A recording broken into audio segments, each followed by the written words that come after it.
Hello and welcome to the One Stop Co-op Shop, your one stop for co-op news and playthroughs. Today we're doing a discussion, our first time. I'm Peter and I'm here with Mike. What's up, buddy? Is it really our first time? I feel like we've done something like this before, haven't we? Well, this is, I should have said a design journal or a design, I don't know, where we talk about what we've done in the past and what we're still working on. And actually, we have some live feedback that we got from last night that I haven't discussed with Mike, so you may even get some insights into our process. And watch Mike shoot me down a lot. So that does happen sometimes, but goes both ways. it certainly does. Yes. But that's the fun part, and people are always like, "Well, what's it like working in a partnership and things like that?" And I feel like this will be the most real we've ever done it. So we are talking about Dark Dealings, which alive somehow. Yes, so I mean, I want to get into all of that. Do we want to talk about what we've been playing? Do like our normal intro stuff? Oh yeah, sure. Well, first let's thank the patrons then. So if you don't know, we've got a Patreon, patreon.com/onestop. We have you get early access to the videos on the main channel and also exclusive videos. It's like close to 30 of them at this point. I do 2 a month. So and you also help us to pay for equipment and do new things. Like Peter started filming live videos for the first time. He did some Marvel Champion videos on the main channel. So yeah, we really appreciate all our patrons, of course. And I just want to thank a few of them specifically this week. I'm going to thank Andre, Phil Dean, Will Waters, Istvan Bassa, and Sean O'Grady. Andre, Phil Dean, Will Waters, Istvan Bassa, and Sean O'Grady. Thanks to you all. Thanks to all our amazing patrons. And thanks to everybody who just subscribes to either of the channels or who listens to the podcast or leaves a review for the podcast on Apple or wherever you're listening. All that stuff helps. Yeah, we couldn't do it without y'all. And we've also started getting some super chats lately. And so on any stream I'm doing where there's a super chat, I take requests. So if you want me to sing certain things or if you want me to do something stupid in the game, or like, I don't know. I mean, don't you do stupid things in the game, whether they super chat at you or not, Peter? Well, maybe if they want me to do something smart in the game, they'll super chat at me. That's it. If they want me to not be Chaos Incarnate, they can super chat like, "You're an idiot. Do this." So we have started getting some super chats for that as well lately. So yeah, and thank you for everybody who's done that as well. All right, Mike. I see Ryan in the chat. Ryan, good to see you. Yeah, so what we've been playing recently. I've been doing a lot of family games. I've gotten, weirdly, a lot of narrative games kind of all at once. So Lands of Galzier, which is a solo or co-op or competitive, but I've never played it competitively. Sort of like narrative, like sandbox adventure. You can kind of go wherever you want and do whatever you want. That delivered recently. I've been playing that with my kids. Also, we got Exit, like the escape room sort of thing, the Exit games from Cosmos. They did a Exit advent calendar and sent my family a review copy. So we've been doing one riddle. It's like each of the, like how advent calendars will have like doors and like little prizes. So is it like a word of the day type thing where you're like... Well, it's like a riddle of the day. It's an Exit riddle of the day, So each one has some cards in there and... Is it like 5 minutes or is it like 30 minutes per riddle? Like No. It's I'd say like 5 is probably the average at this point. So we're sort of making it a Thanksgiving advent calendar instead of Christmas, so I can get a review out like before December. And so we're doing like 1 to 2 a day. The kids are into it sometimes. There's a lot of manipulatives, like they still have a lot of things that you're like cutting and putting together and that kind of stuff. They got like a little story. You're trying to save Christmas and find Santa's golden book. I don't know. But the riddles are pretty fun, and the family's enjoying it. So, yeah, those are a couple of the things I've been playing. And just kind of a throwback one, I'm trying to, continually get my oldest son to play more solo games with me. So he's played Warp's Edge a few times. I've been playing Rove a bit, 2 of my favorite recent, in the last few years, solo games. But how about you, Peter? What have you been playing? I mean, you know what I've been playing. I've been playing a crap ton of Marvel Champions. That's what I've been playing. So the 3 new packs are out. Actually, officially tomorrow they're out. But we got an early review copy. For the first time, Fantasy Flight sent us an early review copy. We've gotten packs before, but they've been after release. This is the first time we got it a couple weeks early. And the 2 new heroes are super fun. Storm and Wolverine I think they learned their lesson from Hulk. It's like a hero everybody loves, and then they played him, and it's like garbage. They did not do that for Wolverine and Storm. They made their decks like super strong right out of the pack, super fun to play. And there's a new scenario pack, Mojo Mania. Which, do you know anything about Mojo? Like, do you know anything about? Yeah, Mojo World. He like watches people on all his TVs and like controls them, and I think like Spiral works with him. That's about as much as I got. Yep. Well, those are the two people you're fighting. Well, there you go. as well as you get put in an arena and you fight this like giant like gladiator battle as well.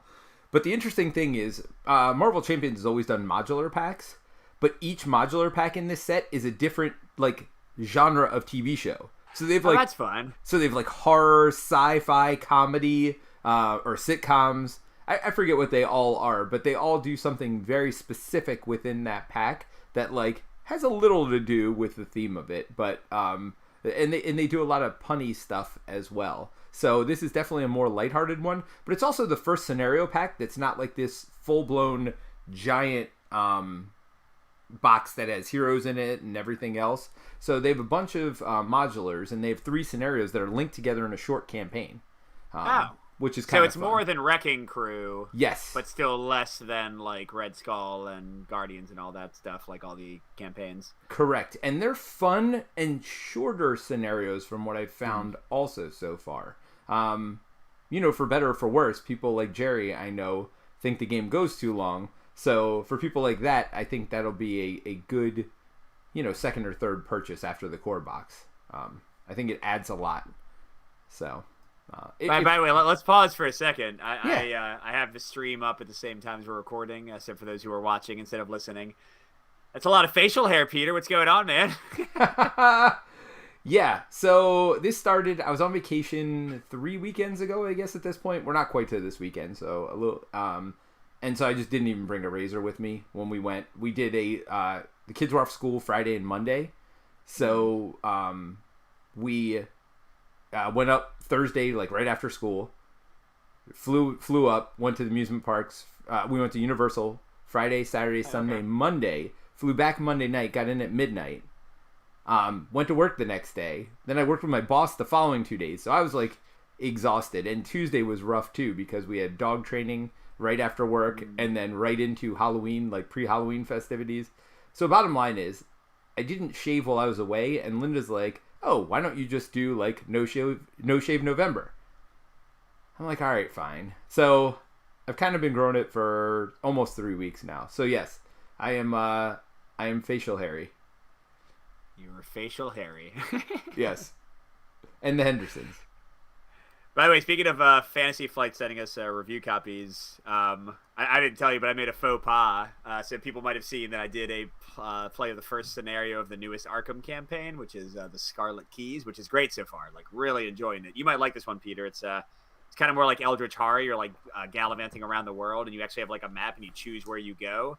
But if you go to like a location earlier or later, it'll change up things in the scenario. So it kind of has like some cool like replay choices there. But yeah, I posted my video on like, whatever day of the week it was. Let's say it was a Friday. And my main contact was like, hey, thanks for doing that. Like on Saturday. And then like on Tuesday, I get a email from somebody else from Fantasy Flight. They're like, hey, so, yeah, just make sure you don't post anything for Scarlet Keys until the, official like day that we're allowed to share things, which is like next Tuesday. And I'm like, I already made a video. They were cool about it because like clearly my one contact hadn't said anything about a like media. What's the word I'm forgetting? Not blockade. I know what you're thinking. Yeah, like like the release date or whatever. Yeah, so they didn't get mad. They were like, yeah, just don't do anything else for a while. Like, don't do another video yet. And I was like, all right, I got you. Yeah, it's funny because I was so nervous because this was the first time they sent us that I asked like right away, when can I start posting videos? They're like, oh, you could do it as early as Saturday or Friday morning. And this was like Thursday night when they posted that. And I'm like, okay. Of course, the packs didn't come for another like 7 days after that, like till the following Wednesday. So, yeah, so that content, yeah, I mean, I did a whole lot to get ready for that because it was my first time recording stuff live, but also, like, I was on vacation, or work, no, I was on a work trip, leaving the next morning, so literally, I filmed videos all night till like 2 in the morning, and I had like an 8 a.m. flight the next morning, which was fine. I got to sleep on the plane. I certainly did that the entire way. No question about it. I am a are you a plane sleeper, or are you one that's like... I mean, I haven't been on a plane in at least since my children were born. Oh wow. Okay. Yeah, I mean, remember, I don't like really travel for work. That's not what teachers do. So I don't think I've been on a plane in at least I guess 10 years, 11 years. Although I will say there was an elementary and middle school conference at the Gaylord in Orlando. There are tons of conferences. I don't do that crap. Yeah, it was like a beautiful, nice hotel. Like, they were taking over like the entire thing. I wasn't staying there. Our conference was there. Well, the medical conference I was working was there. I was not staying at that hotel. My hotel had a pool filled with no water and lots of mold and stuff, and a shower that leaked the entire night. And Linda's like, "Don't put anything on the floor," just like because she was afraid of bed bugs. Like, she's like. It was that was the thing. So that's how Peter likes to travel. That's how I roll. Survival mode. You know, he's like playing a little game of Robinson Crusoe with his own life. Well, to be fair, all right. So there is a story that comes out of this. Actually, it's a little bit funny, I think. So they say my hotel is 1 mile from the conference center. So I was like, okay, no problem. I'll take this hotel. It's like $150 a night or something. I should have known something's wrong. It's like Orlando, like a hotel for $150 a night. I should have figured it out from the price. But I'm like, it's only a mile. I'm not going to stay there very long. I'll be at the conference most of the time. It's fine. Like, I'm here to work. I'm not here to like chill out in my room. So I go, and it was a mile the way crows fly, but it was over 2 miles. Not the way crows fly. So I was there pretty early. It was a mile over a ravine and a river. It was over a river / swamp. Absolutely. So I literally jumped a fence at the hotel.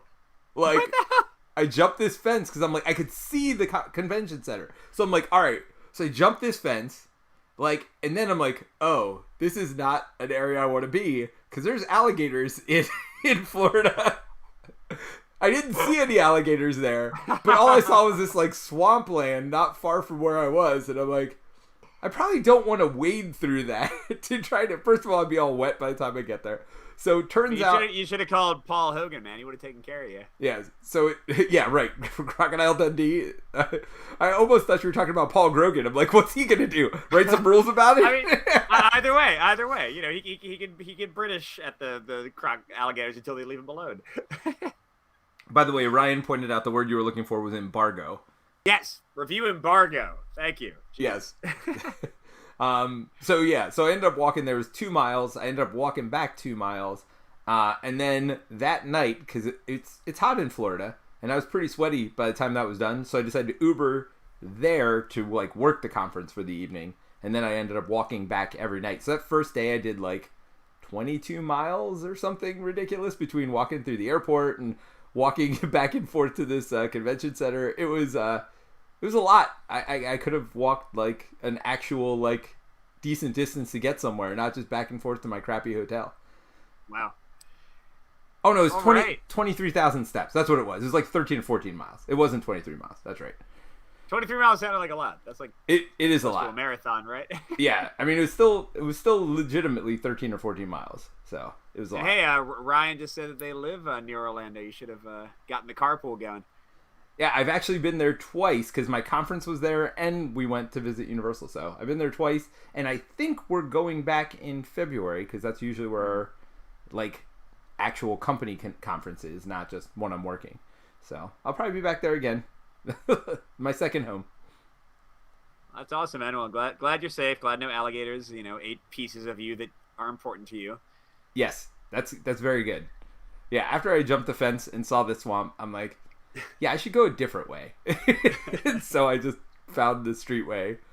But yeah, Google Maps was no helpful at all. Like, they're like, forget it. Like, we'll give you a car way to get there. We'll give you a bicycle way to get there, but nobody walks. Well, yeah, thanks for that, Google Maps. Appreciate that. But yeah, so back to the main topic. first of all, to give a little context in case I guess some people might not know, Peter and I are game designers sometimes. I wouldn't say we're like prolific or doing it all the time, but it's certainly a hobby for us. We, in terms of published games, our first one was Salvation Road, which was through Van Ryder, who does Final Girl and Hostage Negotiator and other ones like that. Then we did the one we're going to talk about today, which is Dark Dealings, which was originally with Nevermore Games, which does not exist anymore. And then Greater Than Games got it, and we didn't know what was going on. Did literally nothing with it. Yes, so like we thought there were like no copies. We're like, oh, maybe it all sold out. Maybe that's why we haven't heard anything. So then Greater Than Games had combined with Dice Hate Me Games for a while, and now I guess they split again. I don't know all the details there. You probably know more than I do, Peter. But Dice Hate Me came away from the split with Dark Dealings, or the third company to own it now. And they were like, yeah, we have... How many copies is it, Peter? It was like 963 copies or something. I'm like, what? Yeah, that Greater Than Games was, I guess, just paying for warehouse space for and never doing anything with. Yeah. So, I mean, we've been telling people it's been sold out for years because that was the impression. I mean, they literally never... They sold it... Like, it's so funny. Every time this game goes up for sale, whether it's on Miniature Market or Cool Stuff or wherever, like, it would sell out right away. And I'm like, oh, I guess they're out of copies because, honestly, the first print run of Dark Dealings, they were out of copies. They only printed, it was very small. 200 extra copies or something, and it literally sold out within, like, a month. And so we did a second Kickstarter with an expansion. And then, like... We just assumed they did the same thing. They didn't print that many copies, and so we're like, all right, whatever. And then they're like, oh yeah, Greater Than Games acquired the rights. We're like, okay, who cares? And then like 20 of them went up somewhere and like sold out within a week. And we're like, okay, I guess they had 20 copies left or whatever. We never got paid for that, by the way. I'm pretty sure we never got paid for that. And then like... Now, then Dice Hate Me took it over, and I'm like, so I do know Chris Kirkman pretty well, who's the owner of Dice Hate Me Games, and so I called him. I'm like, so what's going on? Like, so you have Dark Dealings, like, do you have any copies of it? He's like, oh yeah, there's like 960 of them. I'm like, what? It was total shock. We're like, what is going on here? There have been 960 copies of this game that sells out every time it hits retail, like, just sitting around. It's so random. And he had like 600 copies of the expansion or something like that as well. Yeah, the fun of dealing with publishers, all the different fun things that could happen. But yeah, so I think in the video description and the podcast when that posts as well, we have the link. If you want to own it, we'll be talking about the game, so you'll kind of get to hear what it's about. Since then, we had a long break of several years. Where we designed Mega Man Adventures. Yep. Which is apparently in Barnes & Noble, but not delivered to pre-order people yet. Not delivered to us yet. Yeah, no, we don't have a copy. Games, and but I've heard it has like pre-orders have shipped like people in like Australia and other places. So it's like just U.S. pre-orders and like any potential U.S. retail copy. So yeah, we've always had fun. But hey, for those who haven't heard, Peter and I have designed several new games, and we're going to be self-publishing one of them. What are we saying now, Peter? Maybe like around the turn of the year, like around January, maybe? I think a little later in the year, if I had to guess, February or March. Okay, but yeah, so it'll be on probably Kickstarter. Yep. So yeah, so we will have a new game, some more to come about that, and this time we'll be publishing ourselves. Maybe we can get angry at ourselves for not communicating with us and sitting on 900 copies of the game. Well, I mean, this is the reason we are self-publishing, right? Like, we've just had so many of these stories, and I know this isn't everybody's experience. Look, I am 100% positive that I can't even think of her name right now. It just jumped out of my mind. Wingspan. Elizabeth Hargrave. Yeah, Elizabeth Hargrave. I'm sure her game design journey has been very different than ours. Like, no question in my mind about that. But yeah, I mean, talking to, we're not big designers by any stretch, clearly. But talking to like a lot of my other friends who are, friends in the business who are like small designers just trying to get by, who have maybe sold like one or two games like us, it seems to be very common. Like a lot of board game companies, for better or worse, especially the smaller ones that are just like barely making ends meet, just seem to, it's often like one person or two people running the entire thing, like all the communication and all the like product creation and all the like management. And yeah, I just think it's a tough way. So we'll see how we deal with it. right? It's been the mostly easy side of things so far with Peter and I and this guy Steve we're working with. So we'll see how it goes. But Dark Dealings. So Peter had the great idea. It was Peter's idea. This is for those who don't know, it's a 1 to 6 player competitive game. Yes. That's right, everybody. Once upon a time, Peter and I designed a competitive game. Well, we had the only one. No. Only one we've designed. Last Bastion, which was our name way before it got taken by like 2 other people at this point. That never came out, and even that got changed to a cooperative game eventually. Well, yes, but I'm saying that was originally supposed to be a competitive game as well. So we're still designing competitive stuff back at this point. Yes. But the idea was originally yours. I had the theme idea. You definitely did all the mechanics stuff. Yeah, so should I talk a little bit about like how the game came about, like that part of the design diary before we get the new stuff? So I've told this story before, I think, on one of our podcasts or something. So sorry for people who have listened and heard it. But yeah, so I I'm usually inspired by video games and movies. You can see that like with the Mega Man Adventures game, or Salvation Road is heavily inspired by Mad Max, specifically Road Warrior. So for Dark Dealings, I was playing a lot of what's the house bidding game that we like, Peter? The micro one? For Sale. Yeah, For Sale. So I was heavily inspired by For Sale. Like, if you play Dark Dealings or watch, I have a solo play video on the main channel. If you watch that, you'll see, like, the For Sale influences. But I was inspired by that, and I wanted to make, like, a fighting game, but with, like, some For Sale-ish kind of bidding. And actually, I'm not sure if the For Sale stuff was in there originally. But yeah, so I was thinking, like, originally it was like space bases. Like you were No. Sorry. First it was Car Wars. It was Car Wars first. Oh, I don't even remember that. I remember Space Marines where aliens were attacking. Yeah. You came in later. Like I went through several iterations. This is how Peter and I usually do things. Like one of us will muck about with something until we get something semi-playable. And only then will we show it to the other person and kind of get them to tell us it's terrible. I mean, we do talk about it in the concepting stages for sure. We do totally some discussion, but yeah, one person's mocking it up and bringing it to the table for sure. Yeah, so I was inspired by Car Wars, which if you don't know is an old Steve Jackson sort of like, almost like tabletop miniatures a little bit, like you're driving around, but you build these cars. So I was like, oh, it'd be cool if you had like a game where you like put parts on your car and then you would like fight each other. And I sort of like created this like little cards, a fighting system where like the ammo was shown by rotating cards. I feel like a lot of games do that kind of thing now, but I hadn't seen it much when I was making this. No, it wasn't very common back then. Yeah. So it's like you would have a machine gun with like 4 rounds of ammo and you would rotate it like it would show the ammo like ticking down. So that was like kind of the basic idea. And like you had like lasers and missiles. And at some point I didn't like the car like, oh, wait, you know what? I'm getting my stories a little bit mixed up. Yeah, because that was Spare Parts you're thinking of. That is Spare Parts. No, this was an alien-themed game. You're right. It was an alien. It was totally, dang it. Yeah, sorry, everybody. Based on aliens. Of too many games. Yes. Yeah, we have a different, if our first self-publishing game goes well, we have another one that's a dungeon crawler. That was the other stories. That's another story for another time. But yes, it was defending your base from aliens. Yes. So you were like doing like gun emplacements, and that's where the rotating combat came in. So the rotating combat was a pretty early thing. I got that to work. I remember, Peter, I made like a physical prototype and played it with my wife and our roommate at the time. And yeah, like we were like, hey, this is kind of fun. Like it sort of worked, So then Peter and I worked on it. And at some point, Peter was like, sci-fi doesn't sell as well. And no, that wasn't it. Like, it was, we would, so the concept of the game was you would just get attacked by waves and waves of aliens until they overcame you and killed you. Yes. Was the theme. And I said, we're dying every game. That's not a very uplifting story.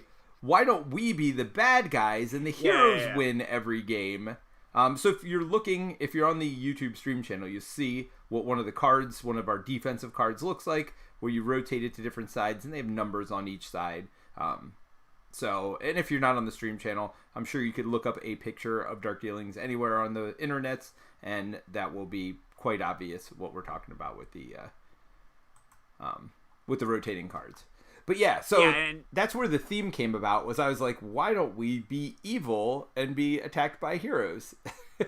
and I'm a fan of that because I used to play the Dungeon Keeper series of computer games, and then I like Dungeon Lords by Vlaada Chvátil. So like that was already kind of in our wheelhouse theme wise. So yeah, so we there's a convention called Unpub, or the Unpublished Game Convention, that's like usually around Baltimore, that we've gone to many years. And we had sort of like, so the fighting thing pretty much never changed from that initial space design. Like that initial thing that I played with my family and kind of figured out, like pretty much stayed the same with some tweaks. What changed drastically was like how you got the weapons to kill people, or in this case, it was like monsters and magic spells you would fight the heroes with, and how you got the heroes. And oh god, do you remember this Unpub, Peter? Like how? Oh yeah, no, I totally remember. The nights were and all the printing. Yeah, because we're showing 2 games at once, and so I wasn't in a lot of the playtests. But you want to talk about for sale? We basically had copied that. We had coins where you were buying this stuff or bidding on it, and then using it to bid on the other stuff. So it was almost identical to For Sale at that point. Yeah, so the first half, so For Sale is also a 2-half game, because Dark Dealings is kind of like a 2-half game, where the first half you're bidding on cards, and then you use those cards to like basically draft things to like see who gets the most money. So in Dark Dealings, in the original, or in that version, you were bidding on the heroes that were gonna, or no, you were bidding on the defense. Well, you were bidding on something. I forget which. Bidding on the defenses. Yeah. Oh no, you're right. You were bidding on the heroes, and then using the heroes to bid on the defenses. Because the heroes were always numbered 1 to 54, and the defenses didn't used to have values. And then so you'd bid on the hero, and the higher the number the hero is, the harder it was to beat you, or the harder it is to beat. Or to defeat them, yeah. And then for the second half, you put the cards face down, just like For Sale. Like, so you saw a set of defenses, you put cards face down to determine who got to draft their defense first. Based on the value, so the harder your hero is. But no. So even what you're talking about, Peter, was later after that Unpub. Was it? Because it was reversed in some way. So to cut the story short, basically I did some play testing with people. We were trying to like pitch the game to Nevermore Games at the time, and the big change that came out of those and these were other designers we were friends with, so we weren't just like random people. So they had like really. Richard ideas. Launius was one of the big ones. No, but he wasn't the one who helped me with this. It was who's our friend that designed the Santa's Workshop game? Keith Ferguson. Yeah. I think it was Keith and one other person I'm forgetting. But you said Launius made this statement that made the biggest change, which was, why are you using money? Why don't you just draft the cards or something like that? Launius said drafting, so Launius said cut the money, and then Keith and other person who's an awesome person, I'm sure, and I feel bad forgetting, said, why don't you switch it? They were the ones who had the idea of, why don't you use the heroes to bid for the defenses? Okay. So we cut the money, and it became like sort of a draft. So the actual final game, by the way, is you pass heroes around and draft them into your hand. So you're drafting the things that are trying to kill you. But the higher value heroes that are tougher to defeat give you better bidding power to get stronger defenses to defeat them. And then you go into that combat phase, which is all simultaneous, and you see who can survive the longest, basically. But yeah, so that's kind of like how the game came about. We, of course, even though we were doing a competitive game, I was already like a solo gamer from way back, so we wanted to do a solo mode. Although we actually made a better solo mode for the second printing of the game, so there's like 2 solo modes. We had other out changes. there now. So let's talk about. So we had a solo mode with the first one. Was that in the rules or no? Did we just post that on the solo mode was in the rules. No, the original solo mode was in the rules of the original printing, yes. Okay. So then we went on Kickstarter. It made more money than most games were making back then, especially because it was like a $20 game. Like, no $20 games were doing what it did. It made like $91,000, something like that. Yeah. We were super excited, obviously. And so then we went back, and he's like, hey, I want you to design an expansion. And we had already, because this was the day of, like, millions of stretch goals, so we designed, like, 1 million, like, mini expansions, which I don't think, they're not available at this point. I do have some copies of, I probably got 20 to 40 copies, so maybe we end up giving those away sometime, like, if we run into people at conventions or whatever else. Because I do have a bunch of those mini expansions. But bottom line was, we went back to the drawing board, and we had gotten feedback. So the original game had 2 things that people hated. Let's be quite honest about this. people hated memory, and we had memory in it because we wanted it to be exciting, where you like had to like kind of. I'm not going to go into too much, but you had to order things in a certain way. Like you ordered as you were doing your drafting. They went in a certain order, and like if you had a better memory, you'd remember what was coming up. But our thought was nobody's ever going to memorize this. We didn't want them to. We wanted it to be exciting as they went through this deck, and almost like it was a new reveal for them. It's like, oh man, I forgot I had this guy, and like now he's killing me. So that was one aspect that we had in there, and the second aspect we had in there was player elimination. Yep. Which just young designers. Both those things we look at now, we're like, oh man, why'd we do that? But you design more and more, and you learn things. Yeah. So when we did the second edition, when we made the expansion, we asked if we could make changes to the rule book, and we did. Not drastic ones, but the big one was we took out the player elimination. I think we even told people they can look back through their cards at any point. Yes. So we got rid of both elements. Yeah, both things became harder variants, which, by the way, any game designers watching, that's what we always recommend. Like, I know people say they want solo games that are impossible to beat, but people also like winning sometimes and also like to see that they can, like, modify the difficulty. So start with an easier version of your game and then give, like, variants to make it harder.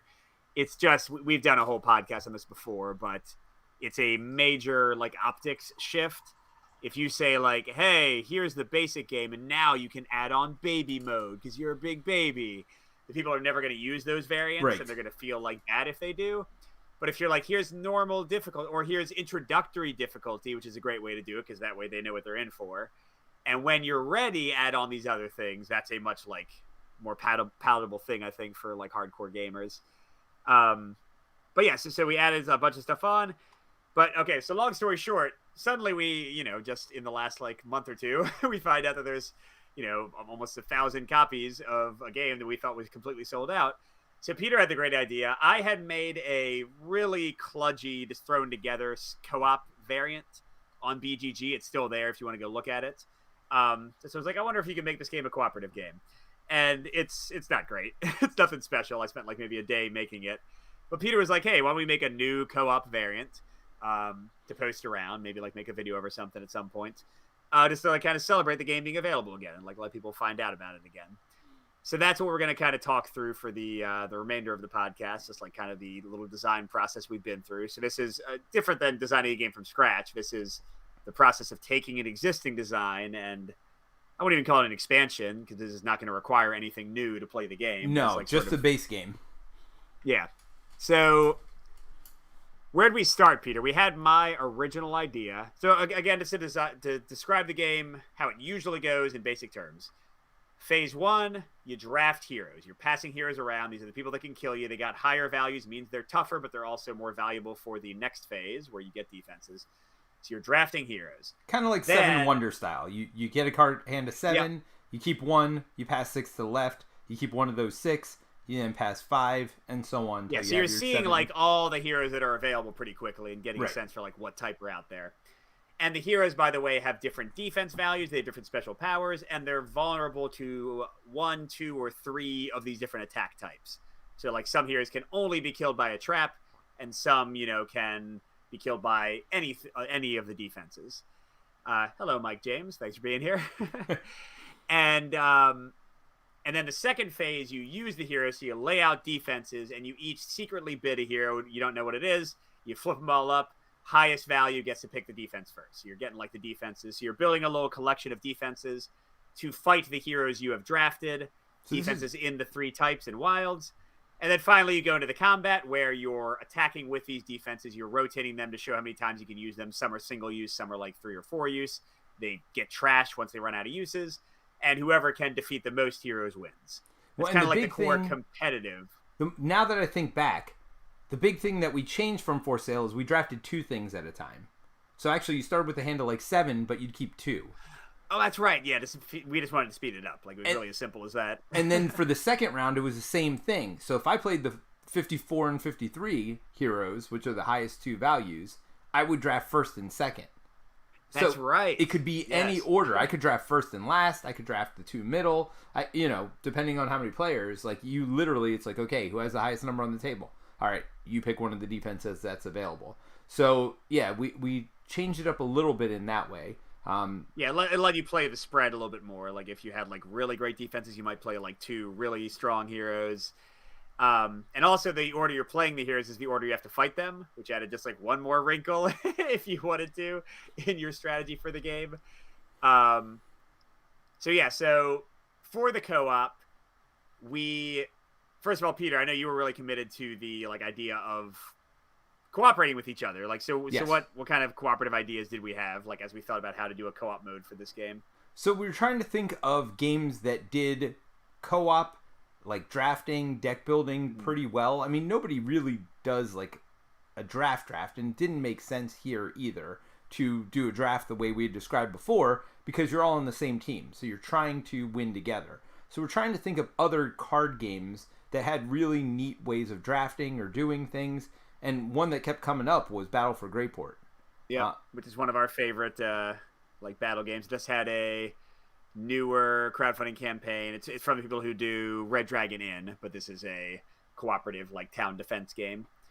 So a couple things we took from there, and again, there was a little bit of shifting back and forth in there, but a couple things we took were, number one, all right, so how do we get our defenses? So we started with the defenses.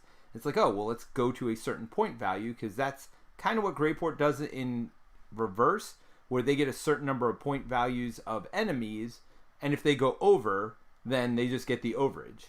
And that's originally where we were as well, and I do want to talk to you. This will be a little bit of our live design notes here about potentially going back to that a little bit. So originally we were like, okay, we'll set a number of points of defenses you get, and then if you go over, you go over.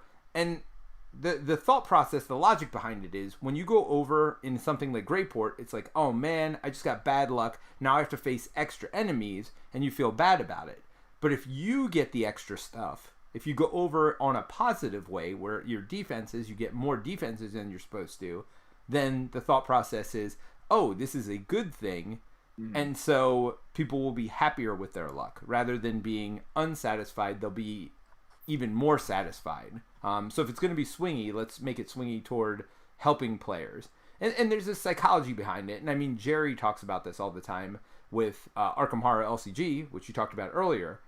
If you had a number like 2 and you were trying to reach a goal of 5, and all those counters that came out were positive, and like a positive 3 was like a 0 basically, like net neutral, then you wouldn't feel as bad, I think, about the draws. Yes. Whereas if you have 5 and your goal number's 2 and you draw a -3, you feel like garbage, because it's like, oh man, I had it and then I don't have it anymore. So it's almost like a fear of loss. Now in that game, intentionally, like, it's creating this sense of dread, right? Yeah. But a lot of times you want your players to have a positive feeling. So I think in Greyport it's a little bit negative. I mean, it doesn't bother me that much. I mean, I've certainly talked about it first. I'm like, wait a minute, this isn't like... But also, Greyport is super limited in the spread of values. Like, correct. Almost every monster is a 1 or a 2. So really, the worst that's going to happen is that you'll have 1 point over your monster. Like, you'll have 5 points instead of 4, which isn't like the worst thing in the world. Right. Exactly. But yeah. So that was one. So we were trying to kind of figure out, like, we looked at the game mechanics. How do you like replicate? First of all, how do you make the experience work in a cooperative space? So as Peter said, you can't really draft the heroes, because drafting is inherently a competitive activity. Like I don't know any cooperative games that have drafting, because you're trying to like take things you don't want the other person to get, and like build up your engine. And then we also weren't sure how to get the defenses, because if you're not drafting, bidding is another one. Like, you don't do bidding in cooperative games, because you never want to outbid each other. So we tried to solve the defense thing by just counting up to this number, which, it sounds like we're still working on, but this is an in-progress design, by the way, so things will change. And then I think, were we thinking of Mega Man Adventures when we did the defense thing? Like, the heroes? No, we were thinking about Biblios. Oh! Wait, how does it relate to Biblios? So in Biblios, you get, there's one player who is, like, the player that is like handing out cards, and they take one card at a time, and they could keep it for themselves, give it to the other another player at the table, or put it in the middle. And so we were like, oh, what if we add a middle pile of heroes that we could defeat together to make more cooperative? Because that also came from Battle for Greyport. We like being able to fight together. But it's like, well, maybe you have your own heroes that you got to deal with, but you also have this pile in the middle to deal with. And so that came in pretty early in the design as well. And it's like, well, how do we get those? Well, why don't we do it Biblio style, where you keep one for yourself, you pass one to each player, and then you put one in the middle. Now it's evolved from that a little bit, but that was the original idea, at least anyway. Yeah, so this is I think it's, from the bit we've played so far, I think it's a cool kind of cooperative element, which Biblios is not. Biblios is also a competitive game, but now you're still sort of drafting cards to other players, assigning them to other players. These are the heroes that are trying to kill the other players, but the defenses come first, which is the opposite of the competitive dark dealings. We're kind of like, we can do whatever we want with this cooperative mode. Right. Why don't we just like mess around with things? So I can see what you have when I give you a hero. It's like, oh, you can totally handle this like blue hero. You got a lot of blue defenses to kill him with. So it's kind of up the now. It is limited communication. You're not like telling people what you're giving them, right? So they don't know that they can handle it. Yeah, and I might give Peter a hero that he can kill with this one defense, but Jerry might give him a hero that needs the exact same defense, and we don't know. So it's still like some chaos there. But yeah, I really liked it so far in the plays we've done. Kind of the changing of a draft into like a cooperative assigning of things. Like, I know you can take this, and often what we'll do, the middle pile, I think was also your idea, Peter, from Greyport. I thought was a genius idea, because that's where I tend to put the most dangerous people. I'm like, I don't know who the heck can kill this hero. Just put him in the middle. We'll all deal with them together. We'll all combine our forces. And I don't always do that, ironically, because we've played quite a bit. I mean, the nice part about the way this cooperative mode's working is it's pretty quick. I mean, even on Tabletop Simulator, we're getting games in 20 minutes or less. Which, I mean, it feels satisfying. Like, I'm super happy at the end of it. And then we've also figured out a way to make it so that you could play like a series of games and like kind of get an overall score if you'd rather do that as well. So you can play it as one-offs, in each game you win or lose. But then we figured out a way to combine those. And again, it's all up in the air right now, although I feel like we're getting pretty close to being done. But yeah. Well, I guess you still haven't shared the feedback from the playtesters with me yet, so we'll see. Yeah, so Mike says, the psychology in gaming is amazing. Being able to use feelings as part of the game is very clever. Yeah, and I mean, again, I think generally the goal is to make your players feel smart, to make them feel clever, and to give them positive feelings as much as you can. Certainly, depending on how hard you want your game to be, or whether you want your game to have this sense of dread, but some people just don't like that. You know, everybody's going to be different, though. And that's the other interesting part of the psychology as well. Not everybody wants that. Some people go, oh, this game felt too easy. Or maybe this game's too swingy, or whatever else. Mm. But Matt Leacock, and we have an interview with him very early on in the podcast, and he used this term, and I really like it. It's the cone of possibilities. So he talks about, like, at the beginning of the game, it's a very narrow cone, right? Like, you have what you have, and, like, it's kind of almost on rails, a lot of games, for the first couple turns. But every turn, especially in cooperative games, there's more and more bad stuff that can happen, or there's more and more good stuff that can happen. So it, like, varies. The variance becomes more and more after each round as you go throughout a game. And some games have a very narrow cone of possibility, meaning you're going to be on those rails most of the time. Nobody's going to get hurt too bad, or nobody's going to get helped too much. But depending on what you want your game to feel like, you can make that cone of possibilities as wide or as narrow as you want, and just know that, you know, if you introduce more swinginess, that might create excitement for some people, but annoyance for other players. Yeah.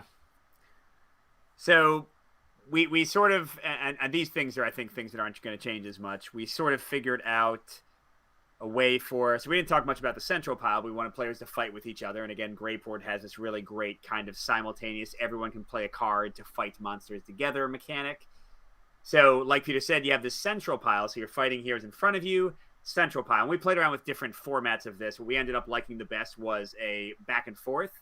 So I fight a hero in front of me. Everyone's doing this simultaneously. Then we flip up one hero and we all fight him together. Back to our own pile of heroes. back to the simultaneous. That felt like it kind of kept people focused on each other, but also kept the play brisk. Well, and the other benefit is alpha player. It cut down on alpha player. Because if we're all fighting our own heroes simultaneously, I can't... So what would typically happen in a game where you got a pile of 4 heroes in front of you, that if you just fought all 4 of them in a row, what could happen is the best player could kill their 4 heroes in like 10 seconds, and the newest player might still be looking at the first hero and being like, how do I deal with this?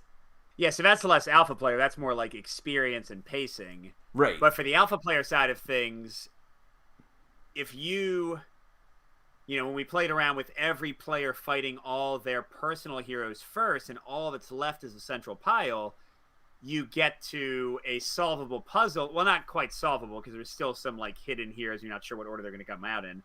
But you get to more of a solvable puzzle, whereas by switching back and forth between the players and like the central thing, you're never quite sure what you need to keep. You're never quite sure like what the other players should be spending.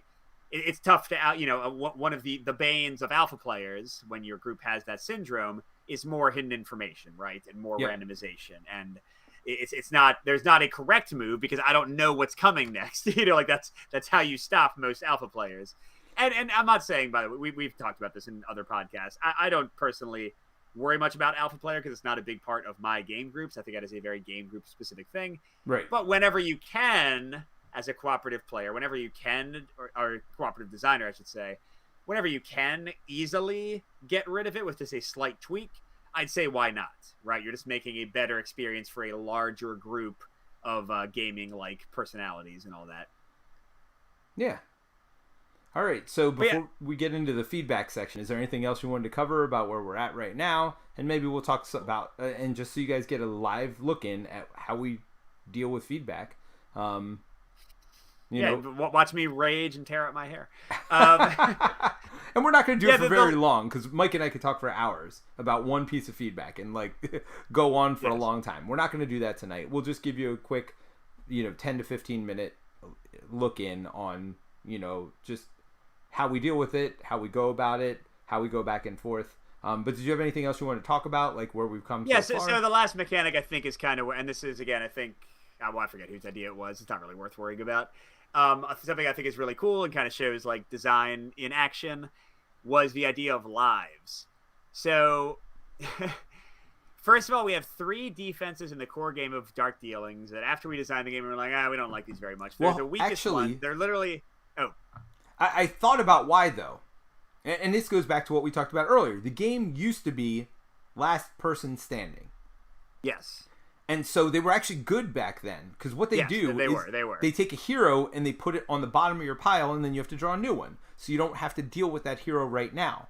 The problem is we went from last person standing to a game where it's how many times do you get defeated. It's almost like lives, like how many heroes broke through. So it doesn't matter if it's at the top or the bottom. If you can't deal with it, you can't deal with it.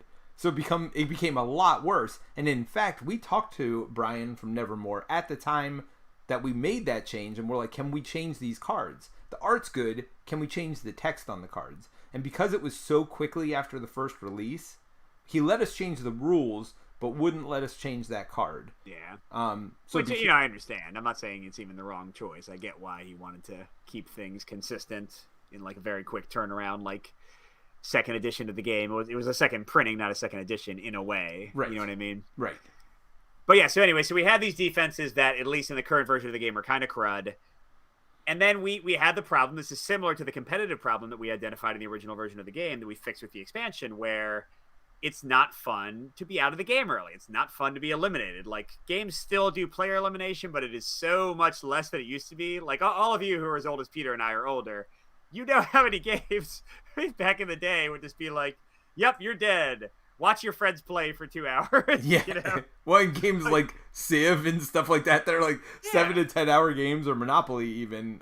Yeah, I was going to say Monopoly, Risk, like classic games. We're just like, oh my gosh. Yep. So we had a sort of different problem here with cooperative, but it's still a very negative experience in a game like Dark Dealings where you can have heroes you just can't defeat. Like, none of you have the right color defense to kill them. So we were like, do you just lose the game then? Like, what happens? So Peter had the kind of the 1-2 punch idea of having lives. Yep. Okay, so like you can basically, or you know, think of them as like backup traps because they immediately defeat a hero. Like the hero goes away instead of killing you. So you'd have like these lives, and you could use them, and to mark them. Yeah, and Mike James says Axis and Allies was bad for that. Oh my gosh, I played so many games of Axis and Allies, and yeah, like sitting around when like England had been conquered early, that was great. But yeah, so Peter was like, hey, why don't we take the 3 defenses that we hate, because we didn't want to have any extra components for this. We wanted to make it like component agnostic of the original game. Right. Why don't we take those, and those can mark the lives you have. So now we won't have these dumb defenses in the deck, and we have a way to like show how many lives. And then so at first they were going to be a difficulty setting. And here's another like kind of interesting side of design. We were like, hey, how about players can choose how many lives they want to play with? Okay, so like on hardcore they have 0 lives. On, you know, harder, not as hard, they have 1 life, and on easy mode they have 3 lives. And we were going with that for a while, and that still would have worked fine. But we had the very good idea in our last night of playtesting. Just a slight reframing. Again, it's kind of like when I said with difficulty, how if you like call it introductory mode, it's much easier for people to like kind of stomach it.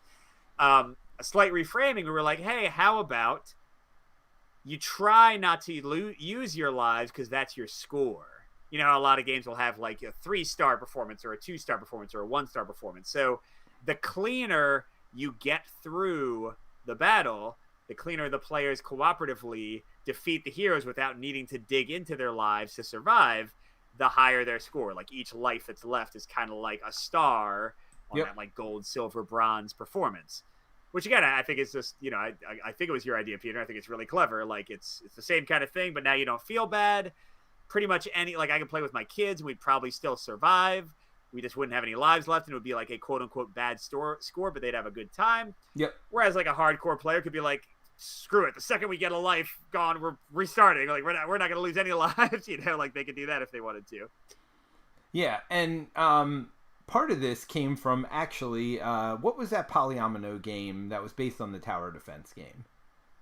Kingdom Rush? Kingdom Rush, yes. So Kingdom Rush didn't do this. They did it the same thing. They basically said, you know, do you want to play with 1, 2, or 3 lives? And then after I lost my 1 life, I was like, well, I guess I'm playing with 2 lives now, right? Like, because I didn't want to stop playing, even though I quote unquote Kingdom lost. Rush did it in a dumber way. Yes, you're right, because they would say like at the start of the game, say what your difficulty is. Are you gonna have like 4 shields or 8 shields? You know, like how much damage can you take of enemies getting through your defenses? And Peter's right. What was way easier, and I think it should have been the way they did it originally. It's more what we're talking about, where it's just like, hey, if you let nobody through, you get a gold star. If you let one group through, you get a bronze, you know, like whatever. Silver, bronze. Yeah, exactly. Yeah. So instead, they force you to choose at the beginning, but then whatever. If you suddenly realize, whoops, we lost.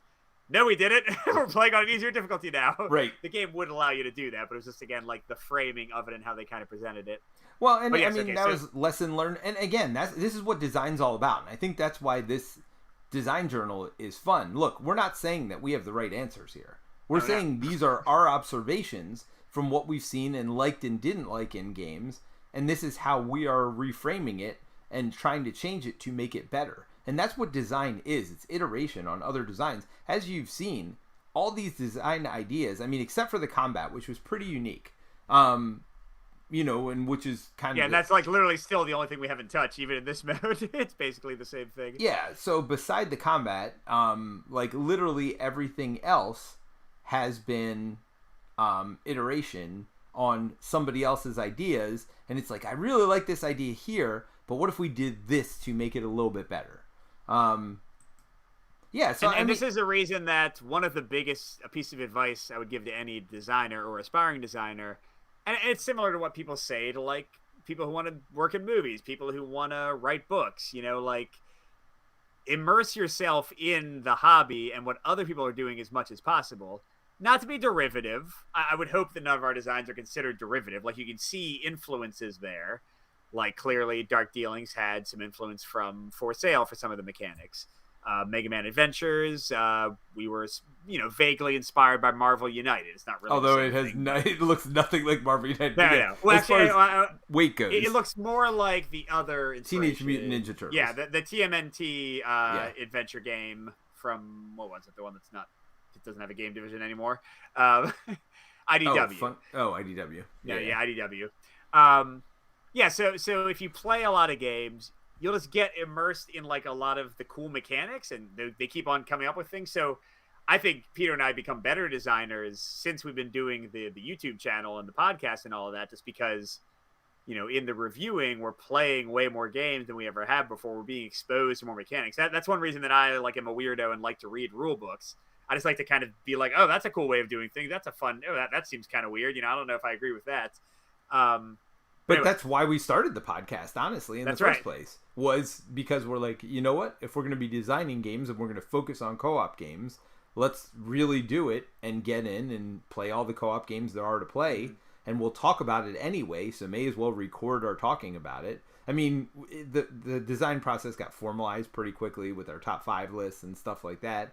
But the original idea was just to, talk about the games that we've been playing lately and try to come up with design concepts from them. And that's why to this day we always have our design discussions at the end, mm-hmm. is really this feedback. And that's how our game nights go too. We'll play a game, and then not as much anymore because we do try to save a lot of it for the podcast, but we'll definitely discuss oh man, that mechanic's really good. If only they had done this with it or whatever else. Yep. We had some of those recently, like the combat system in Trudvang Legends, and it's a great combat system. Let's see that in a better game. Yes. Yeah, no, that's definitely a game I would love to see that combat system lifted. And again, we have 2 or 3 games in the hopper right now, but I mean, if nobody uses it in 3 to 5 years, maybe we'll go back to it and revisit it.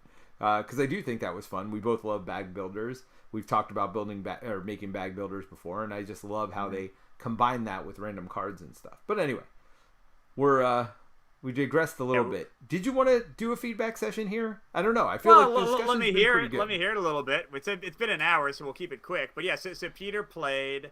Who'd you play with? You played Nick. With some of our Discord members, right? It was just Nick, so we just played some 2-player games. Okay. Yep. And Nick had played, and he actually owns the base game, and he has played our solo mode for it quite a bit.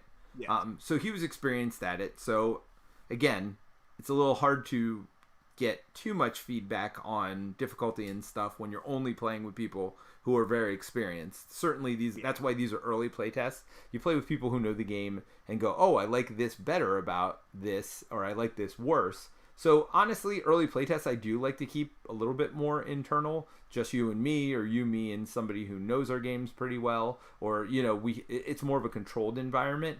But the longer into playtesting we go, the more and more I want people that have never seen our game or that we know nothing about to play it, and that way they can help us tighten up the rules and difficulty and stuff like that. So I do think all are important. But for me, earlier on, I want people with other designers and things like that early, and then more general family, friends, not people we don't know at all, people who aren't as into games as we are or as designers are, to look at it, because I think it's important to get their feedback as well.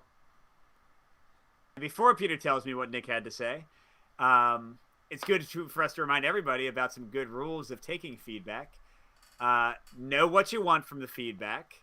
So if you're just looking for game balance, then ask them to talk about the game balance, and don't ask them to give you crazy ideas for redesigning the entire game. Take things with a grain of salt and be willing to smile and say thank you, and then ignore something entirely. But also listen and try to find the underlying suggestions and maybe causes behind something, so that you can find ways to make your game better. So with all that being said, how'd the playtest go with Nick, 2-player? Well, and something I should also add to that is, if you're designing with a partner, record it as best you can, because you'll see right here, I'm going to be giving an interpretation of what somebody else said, instead of letting Mike listen to it for himself and being able to form his own opinion. Say, no, that's not what I think he said there. So now I'm giving third hand, whatever of the feedback. So as far as the games go, they went great. So we played 2 full games at different difficulties, like our normal or introductory difficulty, and then the next level down harder. We got through the first one. We might have even played 3 actually. I think we lost no lives the first time we played. That's great. Well, we were trying to make it easy modes or more introductory modes, so I'm glad that's possible. And then as we got more difficult, we lost 2 lives the second time, and then I think we played that second level again, and lost 1 life the third time through. Nice. But something we tried the third time through, because something that bothered both of us a little bit, and it honestly had bothered me a little bit before, and I kind of mentioned it to you, but I was waiting for other people's feedback, and also, we were on different sides of the coin on this, but Nick said that he was a little bit annoyed with like adding up the defenses while you're like drawing them and adding and drawing and adding and then trying to figure out the exact number. He felt that part was a little fiddly, which I don't disagree with. No. And a little bit in my mind, I thought that too. And so what we tried the last time is we drew 10 defenses and then got down and then traded 1. And then got down to the number, whatever the number was for that round. And I know your fear was, well, what if you don't get however many points? I think at that point, then you just draw up to the number. Okay. You know what I mean? If you just get totally unlucky with 10 defenses, you get nothing that was like good. And I even think you can go over at that point too. Like, who cares? Sure. So, because right now we're trying to get to the exact number, which I still think I don't mind us going over the number. Like if we're both over a little bit and then we pass, and then we just lower the number a little bit, right? So instead of being 25, the number could be 23 or 22 or whatever else. We find a new number that's a little bit lower that if people hit it, they don't realize that it's bad for them, right? Like they just think, oh, yeah, that's the number I'm supposed to get to. And if they get more, it feels really good. Where it might be a little bit more challenging on the lower end, but we balance it for that number, and then if they get more, it'll be a little bit easier for them. But I know our numbers go 1 to 6, so there is a potential for a 5-point swing in values. I don't know that the 6s are that much better in cooperative, because the 6s tend to be those heavy hitting cards that like mess you up in other ways too. Yes. Well, so I guess the thing I would say, and this is for all the designers out there, focus on what you can. This all sounds like a little bit like semantics of like the counting, and we can just like play around with what the best way to do that is. None of the stuff you're saying sounds bad. Was there anything in like the core? No. Giving heroes to each other, fighting the heroes, like all the core mechanics besides how you get defenses, that all went great? No, all that went great. Yeah, the play was fun, and it's amazing because we must have played 5 different games the night before trying to get the numbers down and like trying to figure out exactly how we want to draft. And I'll be honest, at the beginning of those plays, I was having less fun than I was having at the end, which is always a good sign. Because a lot of times, the more, like if you're playing 5 times in a night your game, you just never want to see it again at the end of that. Yeah. I was so excited. I immediately went on and posted, hey, does anybody want to play over the next couple of days? Got some responses for people who did on our Discord. And like found a game the very next night, and I was I was super excited to play all 3 games that we played. The first 2, again, we just changed the difficulty a little bit. It's like, well, maybe we got lucky the first time, not losing any lives. Let's see what happened if we ramp up the difficulty and try it again. And then after that, I was like, all right, Nick, what's your feedback? And his big thing was he didn't like the counting up of the cards. He's like, it was just a little fiddly. And I said, okay, well, let's work on how do we make that part of the game better? Because here's the other thing that you might find. If you change that part of the game, you may be either required to change another part of the game. Like it may totally mess up something you do later. Or when you fix that part of the game, the other parts of the game might not look as good. They just look good because you were so focused on this, like, I don't know, if somebody's got a big zit on the middle of their nose, right? You might not notice, like, whatever else they got going on. I don't know. Like, you know what I mean? Like, this one thing's, like, staring you in the face, and it's masking other potential problems. Yeah, and that's, I talked a moment ago about, like, root causes and how it's, I think, the designer's job when taking feedback to dig for a root cause instead of taking a comment at face value. Now, that's not against what Nick's saying, because I do think it's kind of obvious that it's sort of fiddly to count up numbers. So it's not like there's some secret root cause underneath all of that that means the game's actually not as fun as we think. Right. But yeah, like if what Peter's talking about with interlocking mechanics, you as a designer know your game better than anybody else. Well, sometimes. And sometimes you get that play tester who knows your game way better than you do. Well, and sometimes you get too close to it too, right? And, yes. And like you can definitely miss your own flaws, and somebody playing for the very first time could point something so obvious out to you that like, and we've seen it. What was that one City of Remnants game, right? Like there was a busted loop that the designers didn't see because, you know, they played it a certain way, and they, you know, you get this groupthink going on, and it's like, oh, okay, the game's great, and then somebody or that that one game with the broken strategy, the head-to-head deck builder, the Few Acres of Halifax Snow. Hammer, Few Acres of Snow. Yeah, so like you don't see it because you're like, oh, why would I ever do that? It doesn't make sense. But then somebody does it, and it's like, oh, wait, that's clearly broken. So as a designer, you can be too close to your own stuff too, and that's why you need outside playtesting. Yes. And yeah, if you're Peter and I just talking about it, if you can find like a Discord or a group on Facebook or something that has people that are willing to play test, that's an amazing thing. And then if you can learn how to use a tabletop simulator, it's not that bad. We taught ourselves. Yep. If you can learn how to do that, if you can learn how to make like very basic cards you can port into tabletop simulator, it does open up an amazing world of playtesting, which is so hard, especially back in the day. One iteration's so much easier, and cost like is so much lower. There's so many benefits. We used to print out physical prototypes and send them to people, but then if like something was bad and we had to like reiterate it, we'd have to either ask them to print everything out again and cut it. That's not great, you know, or mail them like updated versions.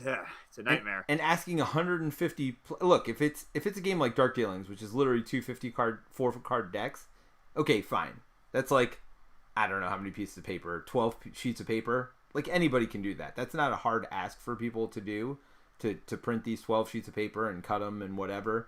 But if you got you just said 12 sheets of paper, cutting 9 cards from each paper, and then probably like sleeving them all. You know, that is a lot, even when it's only 12. But I mean, for me, that's like a half-hour work and super easy when you compare it to like some of the other stuff we've done. Oh my gosh! Like spare parts, and we asked 150 people to cut that out, print it out, and they did. But like, gosh, if we knew Tabletop Simulator back then, like, you just get people to get on and play, and there's very little invested. And I think there's pros and cons to people being invested. Number one, they're probably not just going to play your game once if they spend all that time printing it and cutting it and doing everything. Yes. But I also think they're going to be a little bit more attached to it and a little bit more likely to give positive feedback because they've spent so much. Now, maybe it's the opposite. Maybe they get super angry. Sometimes they can get like too hyper-focused on the game and give like oddly specific feedback that probably wouldn't matter to the average player. You know what I mean? Like it can go both ways. We've definitely seen that as well. Yeah, but I don't know. It's a really interesting process. And so, I mean, we wanted to give you just a look in tonight. This was definitely not meant as a shill or anything like that. Like, hey, look at our game. You know, people do design journals all the time. We hadn't done one, but it's really... This is what we would have probably done tonight anyway. We wouldn't have retold the story of everything, but we would have sat here and talked about the feedback, talk where we've come so far, and talk about solutions. So, this is just a little glimpse of how we do things. And, you know, people have asked us before, but the best way to see it, I think, is, you know, what we did tonight is kind of get a live look in at it.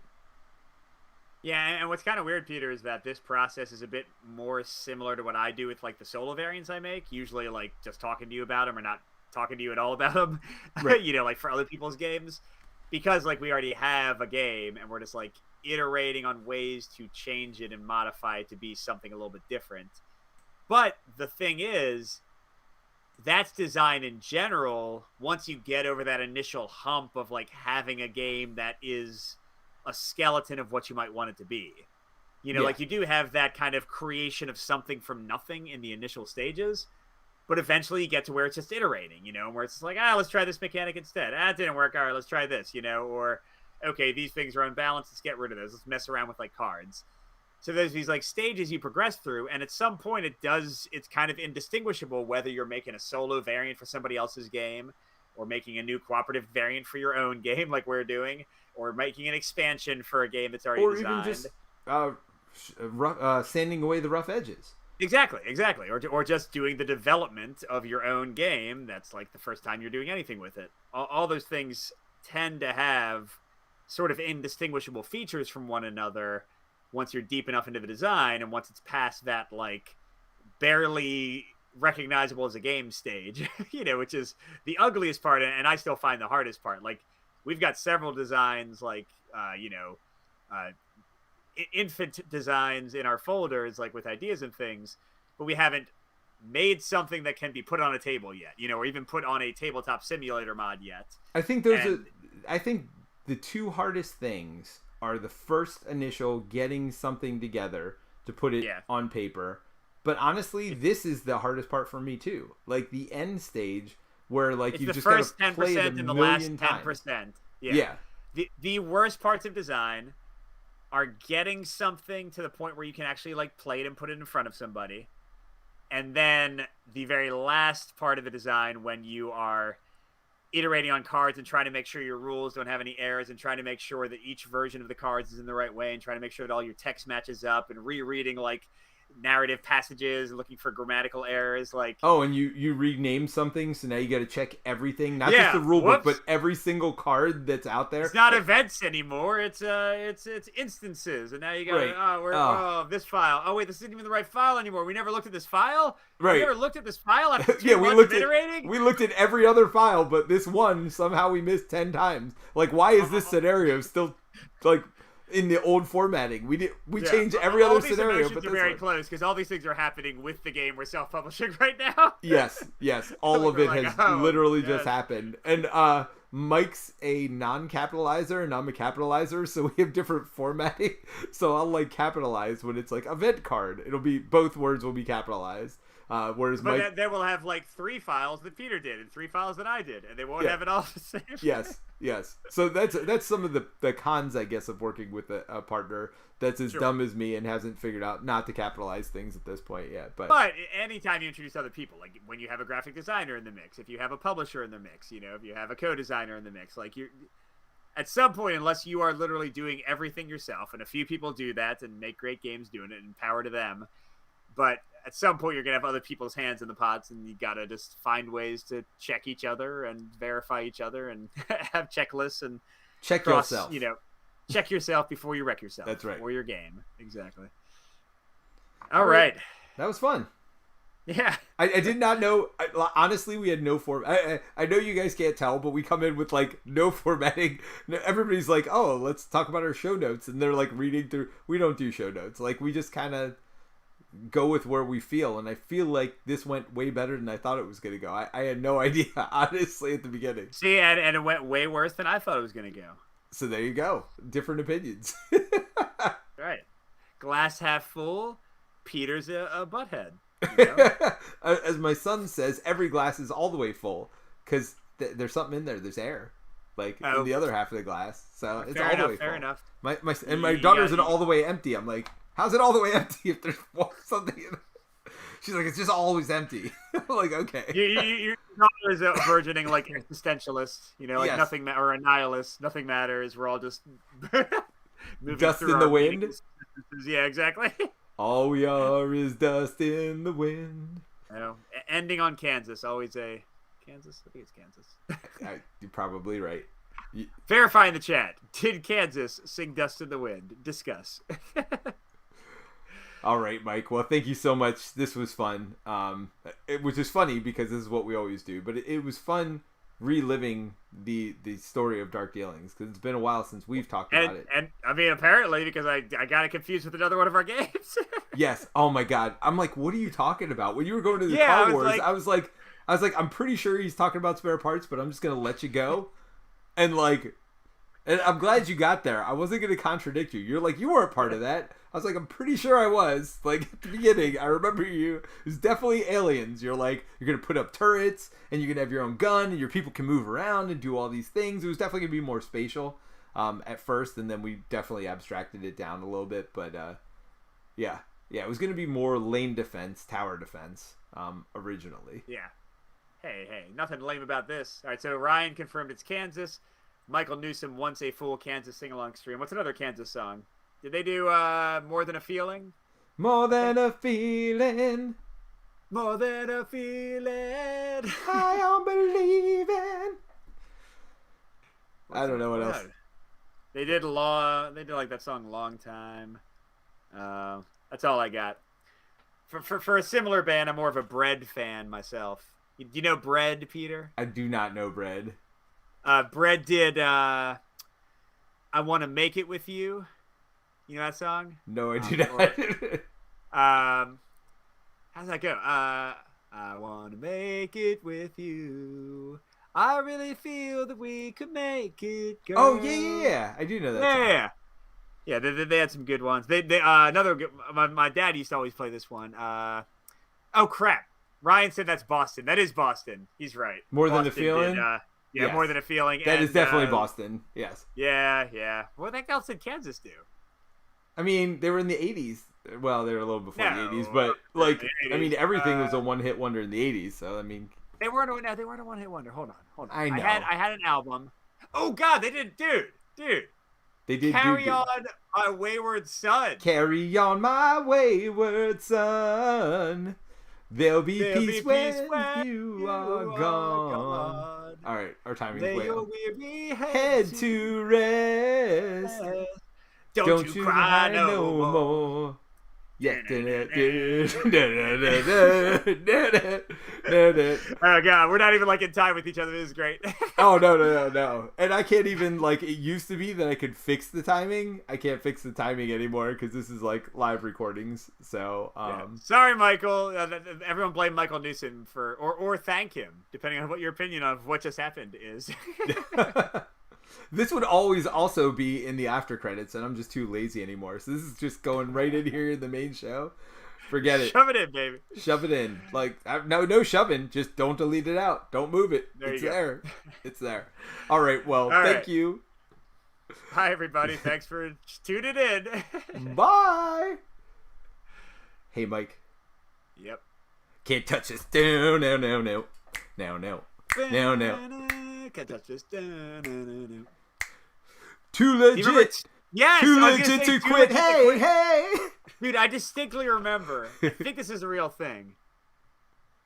Again, if people are still in the chat, let me know. I feel like the music video in my childhood brain for Too Legit to Quit featured MC Hammer fleeing from a giant fireball. What? Like a giant fireball was chasing him. And he had to escape it, and he was like too legit to quit running from a fireball. Is it like Indiana Jones and the fireball? Yeah. Oh my gosh! Like I gotta look this up now. I mean, all right, you can cut the stream. We're gonna cut the stream. All right, hey Mike, Radadouken. Not that kind of. It was a big fireball. Okay. Bye.